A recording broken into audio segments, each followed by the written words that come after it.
Bonjour aux auditeurs de Radio Arc-en-Ciel, bonjour à toute l'équipe de Jésus et mon guide, et aussi ceux qui sont à l'écoute. Je souhaite un joyeux anniversaire à ceux qui sont nés le 10 juin, bon anniversaire, et pour ceux que ce soit leur fête aujourd'hui, ceux qui se prénomment Landry, bonne fête à ceux qui s'appellent Landry. Nous allons prendre le petit chant de Luce Rose, « Jésus, tu es mon espérance ».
Lecture du premier livre des rois, chapitre 19, 9a, 11 à 16. En ces jours-là, lorsque le prophète Élie fut arrivé à l'Horeb, la montagne de Dieu, il entra dans une caverne et y passa la nuit. Et voici que la parole du Seigneur lui fit adresser. Il lui dit, « Sors et tiens-toi sur la montagne devant le Seigneur, car il va passer. » À l'approche du Seigneur, il y eut un ouragan si fort et si violent qu'il fendait les montagnes et brisait les rochers. Mais le Seigneur n'était pas dans l'ouragan, et après l'ouragan, il y eut un tremblement de terre, mais le Seigneur n'était pas dans le tremblement de terre. Et après ce tremblement de terre, un feu, mais le Seigneur n'était pas dans ce feu. Et après ce feu, le murmure d'une brise légère. Aussitôt qu'il entendit, Élie se couvrit le visage avec son manteau. Il sortit et se tint à l'entrée de la caverne. Alors il entendit une voix qui disait, « Que fais-tu là, Élie ?» Il répondit, « J'éprouve une ardeur jalouse pour toi, Seigneur, Dieu de l'univers.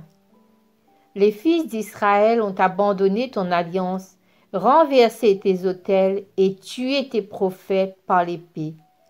Moi, je suis le seul à être resté et ils cherchent à prendre ma vie. » Le Seigneur lui dit, « Repars vers Damas, par le chemin du désert. Arrivé là, tu consacreras par l'onction Hazaël comme roi de Syrie. Mais puis tu consacreras Jéhu, fils de Nimsi, comme roi d'Israël, et tu consacreras Élisée, fils de Shaphat, d'Abel-Méhola, comme prophète pour te succéder. » Parole du Seigneur, nous rendons grâce à Dieu.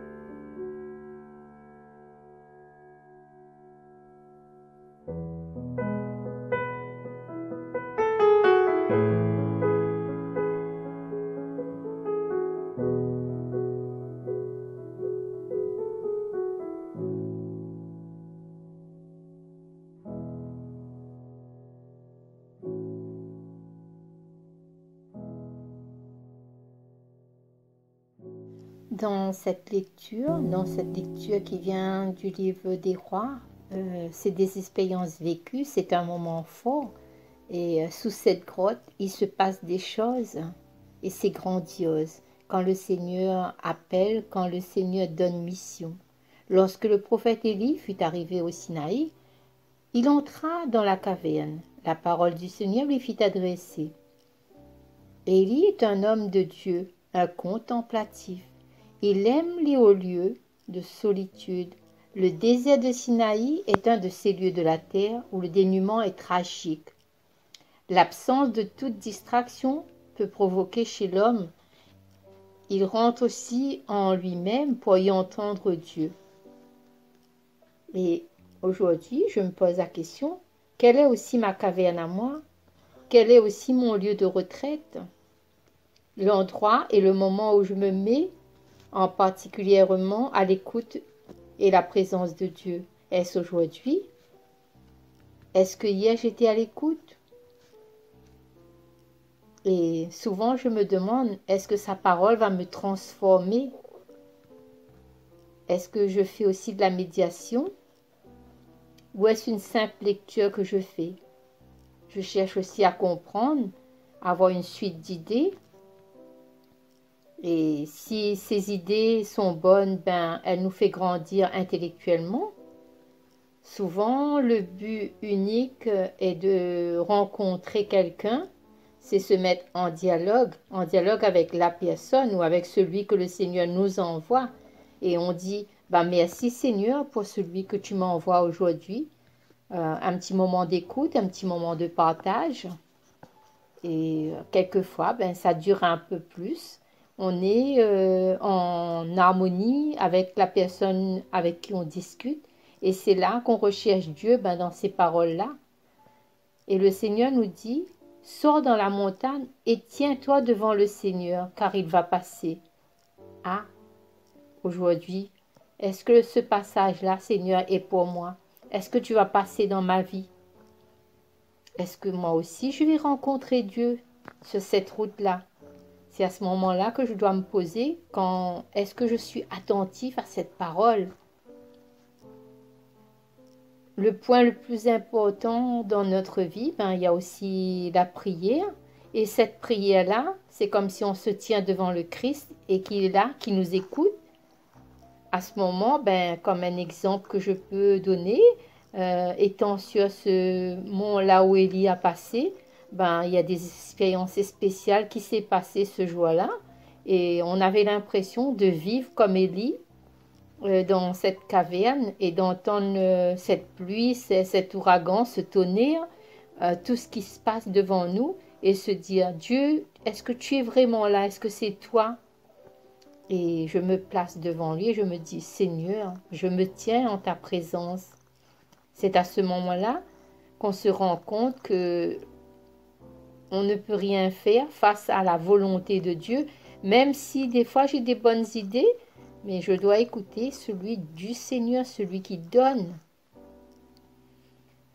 À l'approche du Seigneur, il y a eu d'abord un ouragan violent, puis un tremblement de terre, puis un feu, puis une brise légère.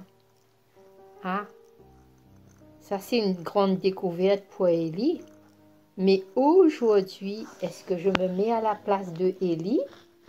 Est-ce que moi aussi, quand j'entends ce vent violent,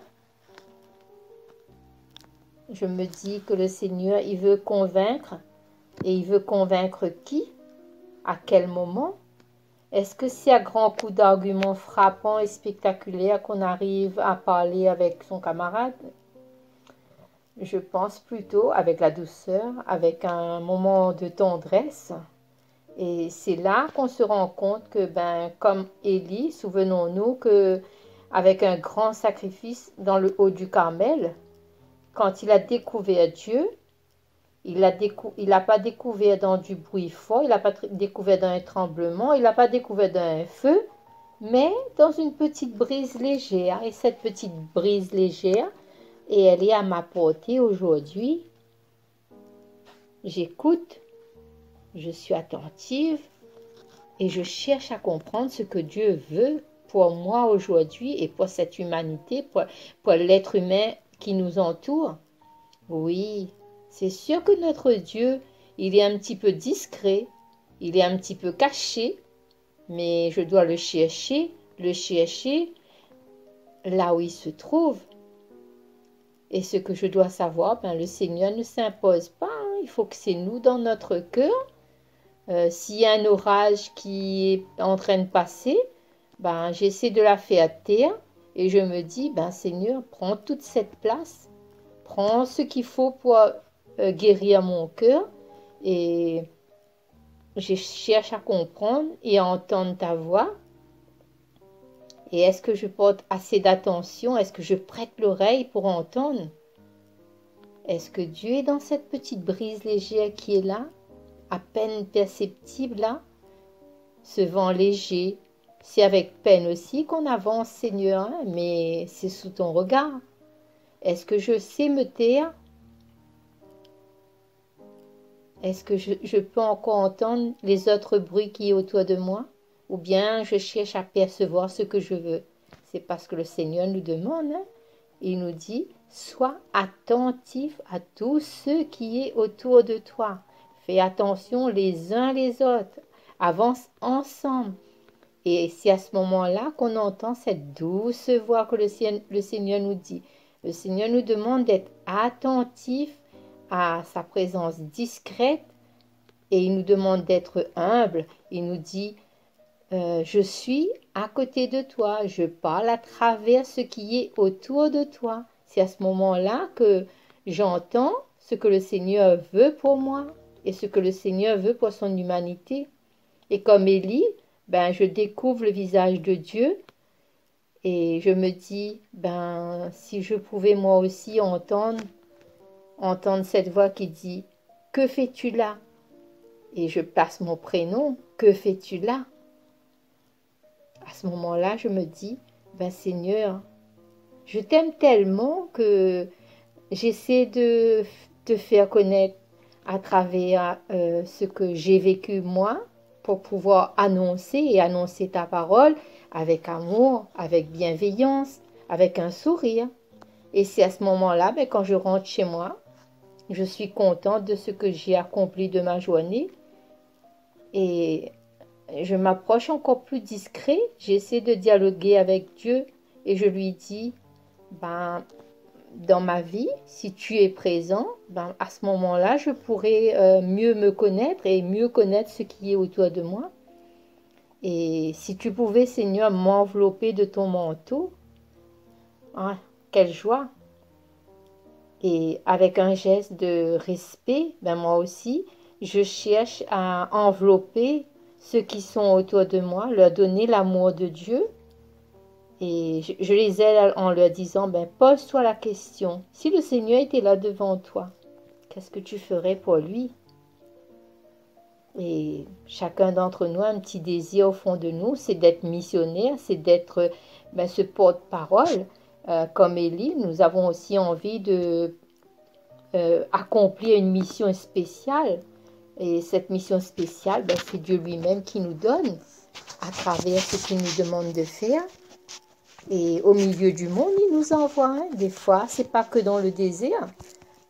Il nous envoie, il nous demande d'être à travers cette humanité, ben, de parler de lui. C'est comme quand le Seigneur nous envoie en mission et il nous dit qu'il ne faut pas abandonner l'alliance qu'il a fait avec nous.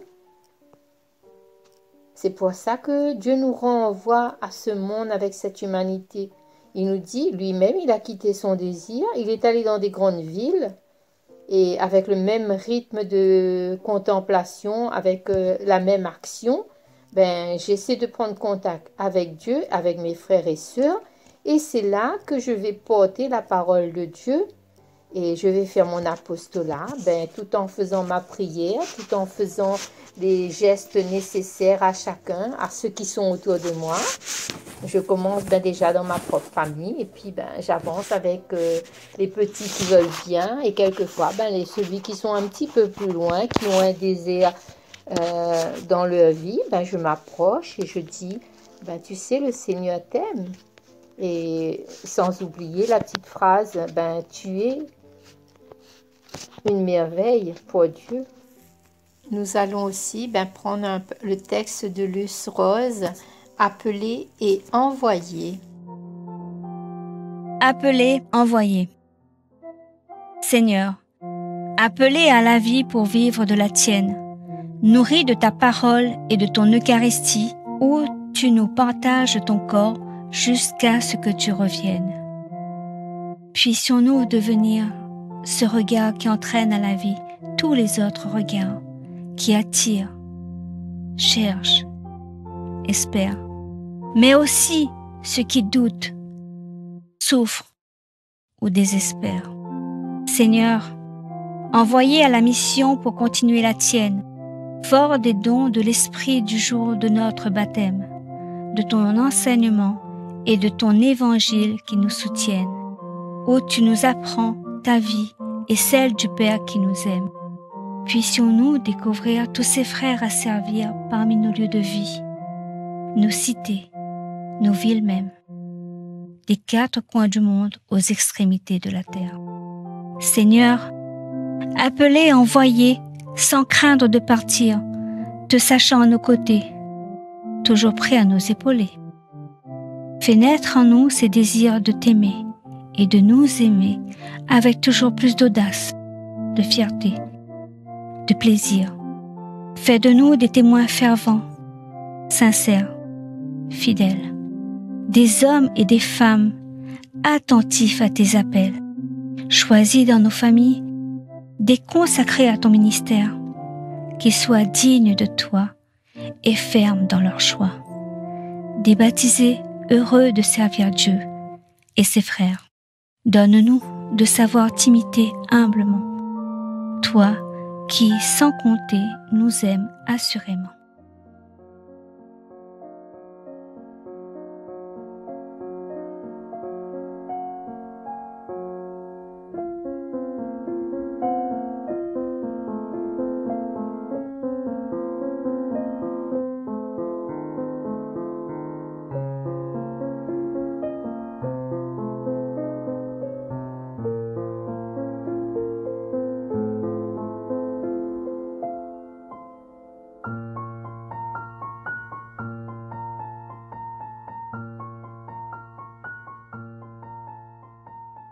Voilà mes amis, sur ce, je vous dis au revoir et à bientôt. Ciao, ciao. Nous nous quittons sur le chant de Loue le Seigneur de Luce Rose. Bye bye.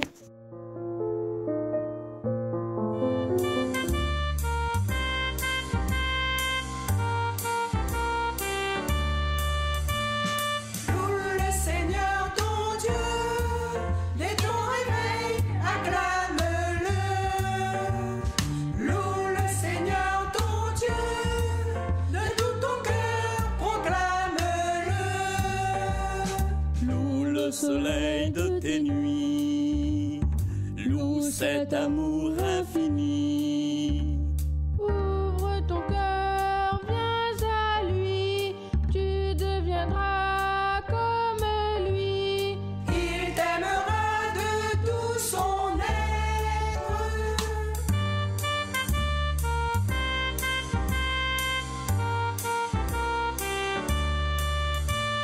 Loue le Seigneur de ta vie, marche toujours près de lui.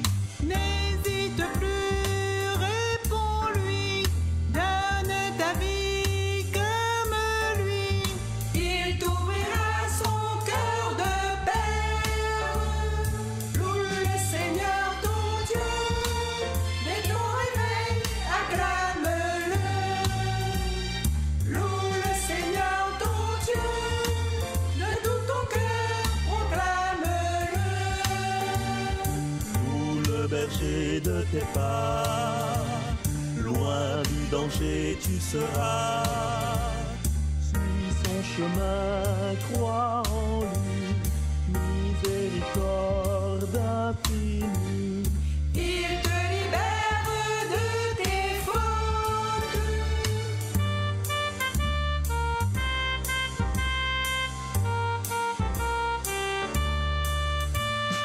Loue le gardien de ton cœur, il t'obtiendra le bonheur. Guette sans fin son regard, il comblera tes espoirs. À profusion en abondance. Loue le Seigneur ton Dieu, dès ton réveil, acclame-le. Loue le Seigneur ton Dieu, de tout ton cœur, proclame-le. Loue chaque jour ton sauveur, chante sans fin ton Seigneur. Car son esprit te conduit, sème la paix aujourd'hui, sème l'amour dans l'espérance. Loue le Seigneur ton Dieu, dès ton réveil, acclame-le. Loue le Seigneur ton Dieu.